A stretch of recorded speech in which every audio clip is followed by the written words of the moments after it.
Hello my dear students, welcome to my channel Triyasha study centre. Friends, একটু শরীর খারাপ হওয়ার জন্য কয়েকদিন ভিডিও আমি ছাড়তে পারিনি।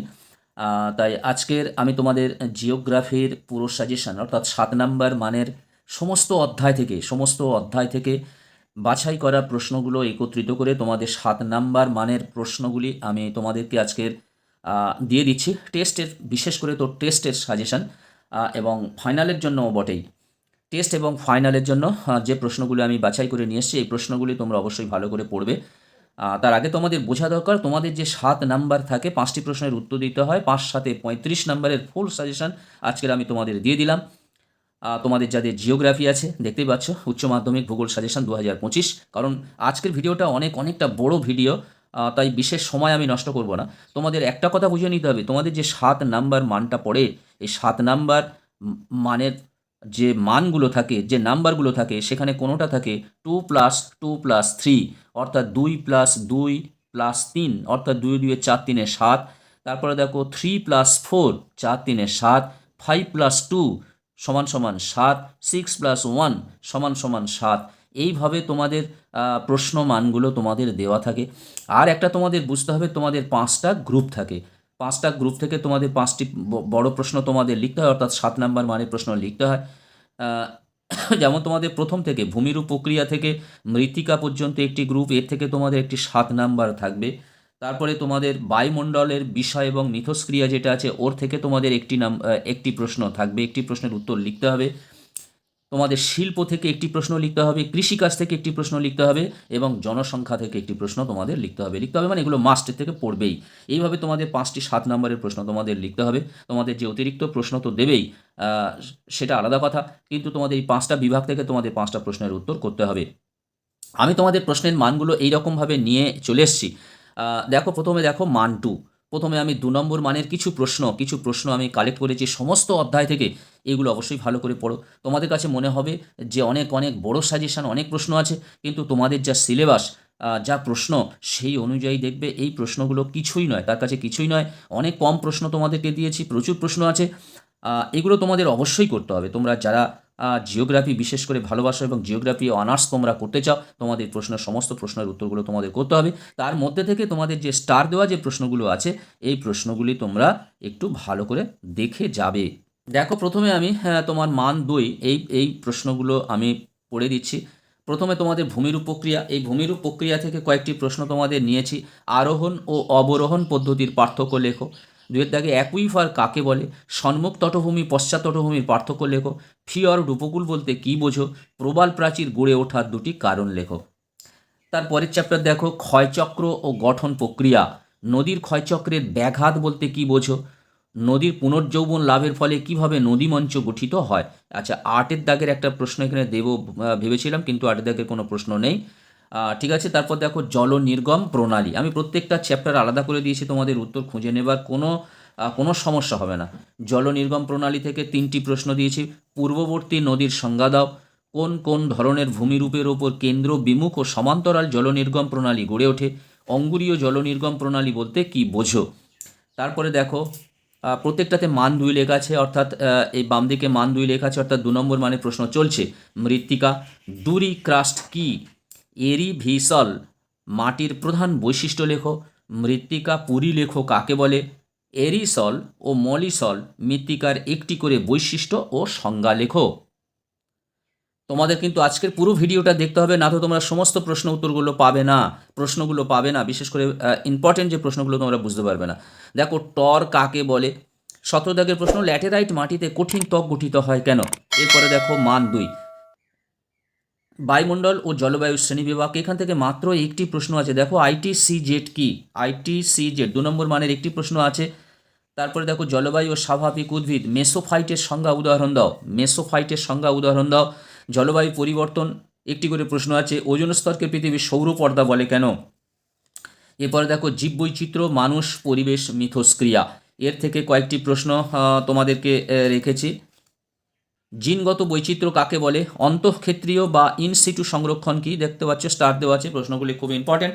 জীববৈচিত্র্যের গুরুত্ব সংক্ষেপে লেখো। মেঘ ভাঙা বৃষ্টি কি? হড়পা বান বলতে কি বোঝো? সুনামি কি? এরপরে দেখো অর্থনৈতিক কার্যাবলী ও কৃষিকাজ। এর থেকে কটি প্রশ্ন আছে। শস্য প্রগাঢ়তা কিভাবে নির্ণয় করা হয়? ভারতের নীল বিপ্লব বলতে কী বোঝো? ভারতের শ্বেত বিপ্লবের সমস্যাগুলি কী কী? বন্ধুরা, তোমরা যারা চ্যানেলটি সাবস্ক্রাইব করোনি অবশ্যই তোমরা চ্যানেলটি সাবস্ক্রাইব করে নাও। পরবর্তী আরও গুরুত্বপূর্ণ ভিডিওগুলির জন্য তোমরা অবশ্যই লিঙ্ক শেয়ার করো, তোমরা লাইক করে দিও, প্রয়োজনে কমেন্ট করো। দেখো, এখনও কৃষিকাজ থেকে চলছে। ভারতের নীল বিপ্লবের সুবিধা কী? ভারতের ডাল চাষের প্রধান সমস্যাগুলি কী কী? খুব ইম্পর্টেন্ট প্রশ্ন। ভারতের ডাল চাষের প্রধান সমস্যাগুলি কী কী? শ্রীলঙ্কা নারিকেল উৎপাদনে অগ্রণী কেন? এরপরে চলে এসো, এটি তোমাদের দ্বিতীয় গ্রুপটা চলে গেল। এবারে দেখো শিল্প আছে। শিল্প থেকে মান 2 এর প্রশ্ন রয়েছে। কাগজ শিল্পের কাঁচামালগুলি কী কী? কানাডা কাগজ শিল্পে উন্নত কেন? আইস সোডা পেন কি? চিত্রসহ লেখো। ভারতে খাদ্য প্রক্রিয়াকরণ শিল্পের সম্ভাবনা সম্পর্কে লেখো। পেট্রো রসায়ন শিল্প বলতে কি বোঝো? দেখো, এটা কোনো আমি স্টার দিইনি, এটি আসার সম্ভাবনা কম, কারণ গত বছর যত সম্ভব কি 23 সালে এই প্রশ্নটি পড়েছিল। ভারতের গবাদি পশু থাকা সত্ত্বেও দুগ্ধ শিল্পে উন্নতি লাভ করেনি কেন? ইম্পর্টেন্ট প্রশ্ন। অনুসারী শিল্প কি? ব্রাজিলের রবার শিল্প গড়ে ওঠার সমস্যাগুলি কি? দ্রব্য সূচক কি? শিল্পর সঙ্গে তোমাদের আছে তৃতীয়, চতুর্থ, পঞ্চম স্তরের অর্থনৈতিক ক্রিয়াকলাপ। এর থেকে দেখো, ওপেক এর তাৎপর্য কী? ওপেক এর তাৎপর্য কী? ইন্টারনেটের সুবিধা বা গুরুত্ব কী? আধুনিক যোগাযোগ ব্যবস্থায় কৃত্রিম উপগ্রহের প্রভাব মূল্যায়ন করো। জনসংখ্যা ও জনবসতি, ভারতের অর্থনৈতিক উন্নয়ন, এই চ্যাপ্টার থেকে দেখো কটি প্রশ্ন। 2 নম্বরের মানের। জনবিস্ফোরণ কাকে বলে? বয়স লিঙ্গ অনুপাতের গুরুত্ব উল্লেখ করো। রৈখিক জনবসতি বলতে কী বোঝো? অভ্যন্তরীণ পরিব্রাজনের 2টি কারণ উল্লেখ করো। বৃহৎ পরিকল্পনা অঞ্চল বলতে কী বোঝায়? বেঙ্গালুরু ইলেকট্রনিক্স শিল্পে উন্নত হওয়ার কারণ কি? বা বেঙ্গালুরুকে সিলিকন ভ্যালি বলা কারণ কি? কলকাতা বন্দরের সহযোগী বন্দর হিসেবে হলদিয়ার গুরুত্ব আলোচনা করো। ইম্পর্টেন্ট প্রশ্ন। পরিকল্পনা অঞ্চল কাকে বলে? পরিকল্পনা অঞ্চলের 2টি বৈশিষ্ট্য লেখো। ক্ষুদ্র ও বৃহৎ পরিকল্পনা অঞ্চলের প্রভেদ কী? তাহলে 2 নম্বরের মান তোমাদের এই প্রশ্নগুলো ছিল। এবারে দেখো 3 নম্বরের মানের প্রশ্ন। 3 নম্বর মানের প্রশ্ন আবার আমি প্রথম থেকে ফিরে এসেছি, দেখতে পাচ্ছ। ভূমিরূপ, ক্ষয়চক্র প্রক্রিয়া, জলনির্গমন প্রণালী, মৃত্তিকা, এই পর্যন্ত এই কয়েকটি প্রশ্ন 3 নম্বরের মানের। আরোহণ ও অবরোহণ বলতে কি বোঝো? অ্যাকুইফার ও অ্যাকুইক্লুড এর পার্থক্য লেখো। ভৌম জলের উৎস কী কী? জল নির্গম প্রণালীর সঙ্গে তার নিজস্ব ভূতাত্ত্বিক গঠনের সম্পর্ক উদাহরণ সহ ব্যাখ্যা করো। 5 দাগের প্রশ্ন। আর্টিজিও কূপ কীভাবে সৃষ্টি হয় তা চিত্রসহ লেখো। মোনাডনক ও ইনসেল বার্চের মধ্যে পার্থক্য কী? এবং 7 দাগের প্রশ্ন একটি ডান দিকে রয়েছে, দেখতে পাচ্ছ। স্থিতিশীল পুনর্যৌবন লাভ কিভাবে ঘটে থাকে? স্থিতিশীল পুনর্যৌবন লাভ কিভাবে ঘটে থাকে? এইটা তোমাদের প্রথম গ্রুপ থেকে এই 3 নম্বরের মানে প্রশ্ন এই কটা রেখেছি। এবারে বায়ুমণ্ডল, জলবায়ু শ্রেণীবিভাগ ও স্বাভাবিক উদ্ভিদ, জলবায়ু পরিবর্তন, এর থেকে তোমাদের কটি মাত্র 4টি 3 নম্বরের মানে প্রশ্ন আছে। মৌসুমি বায়ুর উপর জেট বায়ুর প্রভাব বিশ্লেষণ করো। ভূমধ্যসাগরীয় অঞ্চল ফল উৎপাদনে বিখ্যাত কেন? বিশ্ব উষ্ণায়নের প্রভাবগুলি লেখো। জলজ উদ্ভিদ কয় প্রকার ও কী কী? এরপরে মান 3 দেখতে পাচ্ছ, জীববৈচিত্র্য। জীববৈচিত্র্য থেকে 3টি প্রশ্ন আছে। রেড ডাটা বুক ও গ্রিন ডাটা বুক কি? জীববৈচিত্র্য সংরক্ষণের প্রয়োজনীয়তা কি? ভারতের হটস্পটগুলির নাম লেখো। তারপরে দেখো অর্থনৈতিক কার্যাবলী, কৃষিকাজ। চতুর্থ ও পঞ্চম স্তরের অর্থনৈতিক কার্যাবলীর পার্থক্য লেখো। 14 দাগের প্রশ্ন। আধুনিক কৃষিতে যান্ত্রিকীকরণের 2টি করে সুফল ও কুফল লেখো। নিবিড় জীবিকা সত্তা ভিত্তিক কৃষি পদ্ধতিতে মাথাপিছু উৎপাদন কম কেন? ব্যাপক কৃষি প্রধানত রপ্তানি ভিত্তিক হওয়ার কারণ কি? ধান ও গম উৎপাদনের অনুকূল জলবায়ু ও মৃত্তিকার তুলনামূলক আলোচনা করো। দক্ষিণ ভারতে কফি চাষের উন্নতির কারণগুলি কী কী? কোয়ার্টানারি ও কুইনারি অর্থনৈতিক কার্যাবলীর বৈশিষ্ট্য লেখো। এখানে 20 দাগ দেওয়া আছে, দেখতে পাচ্ছ, কিন্তু প্রশ্ন আর নেই। 3 নম্বর মান। এবার আমরা শিল্পেতে এসেছি। শিল্পে 3 নম্বর মানের প্রশ্নগুলি ভালো করে লক্ষ্য করো। এখানে যে উপরের চ্যাপ্টার লেখা রয়েছে, শিল্প 3, 4, 5 স্তরের, অর্থাৎ তৃতীয়, চতুর্থ এবং পঞ্চম স্তরের ক্রিয়াকলাপ, জনসংখ্যা, বসতি ইত্যাদি। আচ্ছা, ভারতের রেডিমেড পোশাক শিল্প সম্পর্কে লেখো। ভারতের ছোটনাগপুর মালভূমি অঞ্চলে লৌহ ইস্পাত শিল্পের কেন্দ্রীভবনের কারণসমূহ আলোচনা করো। কাঁচামালের অভাব সত্ত্বেও জাপান লৌহ ইস্পাত শিল্প কেন্দ্রীভবনের কারণ কি? কোনো দেশের অর্থনীতির ওপর পর্যটন শিল্পের প্রভাব আলোচনা করো। জনাকীর্ণতা, এটা স্টার্ট দেওয়া হয়নি। জনাকীর্ণতা এবং জনস্বল্পতা কাকে বলে? জনঘনত্ব মানুষ জমি অনুপাতের সম্পর্ক দেখাও। আদমশুমারি অনুযায়ী পৌর বসতি ও গ্রামীণ বসতির সংজ্ঞা দাও। 28 দাগের প্রশ্ন দেখতে পাচ্ছ, দাগ দেওয়া স্টার দেওয়া আছে। কার্যাবলীর ভিত্তিতে পৌর বসতির শ্রেণীবিভাগ করো, উদাহরণ দাও। কার্যাবলীর ভিত্তিতে গ্রামীণ বসতির শ্রেণীবিভাগ করো। কারণ এখানে জনবসতি থেকে তোমাদের অবশ্যই একটি প্রশ্ন 7 নম্বর মানের প্রশ্ন থাকবে, তাই আমি এই থেকে অনেক কটা প্রশ্ন আছে, খুব ভালো করে তৈরি করবে। 5টি প্রশ্নের মধ্যে একটি প্রশ্ন জনবসতি জনসংখ্যা থেকে তোমরা পেয়ে যাবে। মান 3 দেখো, ভারতের অর্থনৈতিক উন্নয়ন থেকে মাত্র একটি প্রশ্ন আছে। হলদিয়া বন্দর গড়ে ওঠার কারণগুলি কী কী? তিনের মান চলে গেল। এবার দেখো চারের মানের প্রশ্ন ভূমিরূপ প্রক্রিয়া, ক্ষয়চক্র, গঠন, জল নির্গম প্রণালী, মৃত্তিকা। 4 নম্বরের প্রশ্ন বেশি নেই। চিত্রসহ চুনাপাথর গঠিত অঞ্চলে অন্ধ উপত্যকা কীভাবে গঠিত হয় তা ব্যাখ্যা করো। রিয়া ও ফিওর্ড উপকূলে 4টি পার্থক্য লেখো।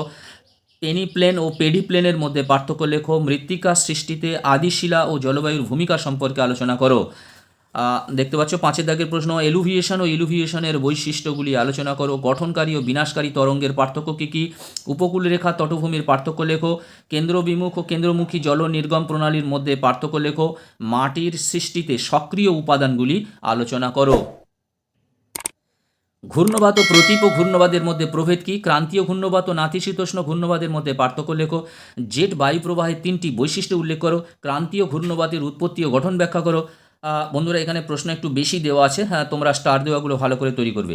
ভূমধ্যসাগরীয় জলবায়ু ক্রান্তীয়, এটা করার দরকার নেই, এই প্রশ্নটি করার দরকার নেই, প্রশ্নটি আনইম্পর্টেন্ট পড়ে গেছে। উদাহরণসহ বিভিন্ন ধরনের মরু উদ্ভিদ সম্পর্কে আলোচনা করো। স্বাভাবিক উদ্ভিদের বৃদ্ধিতে জলবায়ুর প্রভাব উল্লেখ করো। এরপরে দেখো 4 নম্বর মানের প্রশ্ন, জীববৈচিত্র্য, কৃষিকাজ, শিল্প এবং সমস্তটাই এখানে দেওয়া আছে। জীববৈচিত্র্য বিনাশের কারণ কী? জীববৈচিত্র্য বিনাশের কারণ কী? জীববৈচিত্র্যের জিনগত ও প্রজাতিগত বৈচিত্র্য সম্বন্ধে সংক্ষিপ্ত টিকা লেখো। জীবিকা সত্তাভিত্তিক ও বাণিজ্যিক কৃষির বৈশিষ্ট্যের পার্থক্য লেখো। ভারতের মোটর গাড়ি শিল্পে উন্নতির কারণ কী? ভারতীয় কৃষিতে সবুজ বিপ্লবের সুফল ও কুফলগুলি লিখো। রূঢ় শিল্পাঞ্চল গড়ে ওঠার কারণগুলি ব্যাখ্যা করো। কাগজ শিল্পের অনুকূল ভৌগোলিক পরিবেশ সংক্ষেপে আলোচনা করো। বন্ধুরা তোমরা অবশ্যই চ্যানেলটি সাবস্ক্রাইব করে নাও এবং বন্ধুদেরকে লিঙ্ক বেশি করে শেয়ার করো। 24 দাগের দেখো, আমেরিকার হ্রদ অঞ্চল লৌহ ইস্পাত শিল্প গড়ে ওঠার কারণ কী কী? WTO এর কার্যাবলী কী কী? জনবিবর্তনের মডেলের পর্যায়গুলি কী কী? খুব ইম্পর্টেন্ট প্রশ্ন। জনবিবর্তনের মডেলের পর্যায়গুলি কী কী? পৃথিবীর বিভিন্ন অঞ্চলে অসম জনবন্টনের প্রাকৃতিক কারণগুলি আলোচনা করো। 4 নম্বর মানের প্রশ্ন শেষ হয়ে গেল। এবারে দেখো সব অধ্যায় মিলে একত্রে একসঙ্গে দেওয়া হয়েছে, সব অধ্যায় মিলে 9টি প্রশ্ন আমি রেখেছি তোমাদের। 5 নম্বর মানের প্রশ্ন, বিভিন্ন প্রকার প্রবাল প্রাচীরের উৎপত্তি ও বৈশিষ্ট্য চিত্রসহ সংক্ষেপে লেখো। খুব ইম্পর্টেন্ট। নদী নকশা গঠনের প্রধান ভূগাঠনিক নিয়ন্ত্রকগুলি কী কী? চিত্রসহ জলনির্গম প্রণালী আলোচনা করো। খুব ইম্পর্টেন্ট। জঙ্গল উদ্ভিদের শ্রেণী বিভাগ করো এবং পরিবেশের সঙ্গে এদের অভিযোজন সম্পর্কে আলোচনা করো। ভারতে তৈরি পোশাক শিল্প গড়ে ওঠার কারণগুলি কী কী? মৃত্তিকার সৃষ্টিতে জলবায়ুর প্রভাব বর্ণনা করো।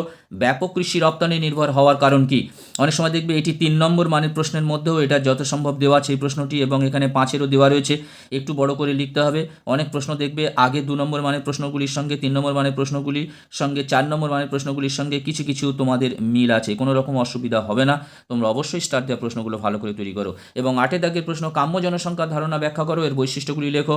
এবং ওয়েবারের মত অনুসারে শিল্পের অবস্থানের ওপর কাঁচামালের ভূমিকা কী? এই ছিল তোমাদের আজকেকার জিওগ্রাফি সম্পূর্ণ 7 নম্বর মানের সাজেশন। তোমরা আশা করি বুঝতে পেরেছো 7 নাম্বারটা তোমাদের কিভাবে আসবে। তাহলে 2+2+3 হতে পারে, 3+4 হতে পারে, 5+2 হতে পারে, 6+1 হতে পারে। এইরকমভাবে তোমাদের 7 নম্বর মানের প্রশ্ন আসবে। বন্ধুরা আজকের মতো ভিডিওটি এখানে শেষ করলাম। তোমাদের কাছে এটি গুরুত্বপূর্ণ ভিডিও। যাদের ভূগোল আছে এবং ভূগোলটা খুব ভালোবাসো, ইন ফিউচারে তোমরা ভূগোলে অনার্স করতে চাও, তোমরা অবশ্যই সমস্ত প্রশ্নগুলো পড়া তৈরি করো। আজকের মতো ভিডিওটি শেষ করলাম। আবার কথা হবে নেক্সট ভিডিওতে অন্য একটি সাবজেক্টে নিয়ে। যত সম্ভব তোমাদের সামনে দর্শনের ফুল সাজেশনটা নিয়ে আসবো পরশুদিন। তোমরা সবাই ভালো থাকবে, সুস্থ থাকবে, তোমাদের জন্য রইল শুভকামনা। All the best.